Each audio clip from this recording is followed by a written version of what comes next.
ये बच्चों के खिलौने हैं, छोटी साइकिलें वगैरह और घर का सामान है, वो इन्होंने इकट्ठा किया है। ये लेके जा रहा है, अब ये बेचेगा। सब तरफ आपको यहाँ पे इसी तरह की सूरत हाल नज़र आएगी।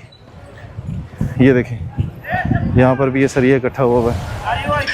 अब ये कितने साल लगे होंगे इकट्ठा करने में सब कुछ, और अब ये इन कबाड़ियों के काम आएगा। ये ख़रीदेंगे इसको, कौड़ियों के दाम बिकेगा। अभी आपने देखा होगा, मैंने बताया आपको 130 से 140 रुपए किलो बिक रहा है ये सरिया। ये देखें भाई साहब, बहुत जल्दी में है, फ़ोन भी नहीं बंद करना और फ़ोन भी सुनना, ड्राइविंग भी करनी है। ये देखें बोर्ड लगा हुआ है, ये रकबा सीडीए की, ख़बरदार ये रकबा सीडीए की मलकियत है। यहाँ किसी किस्म की कोई तामीरात नहीं की जा सकती। अगर इसकी खिलाफ वर्जी की गई तो सख्त से सख्त कानूनी कार्रवाई की जाएगी। नीचे सीडीए लिखा हुआ है।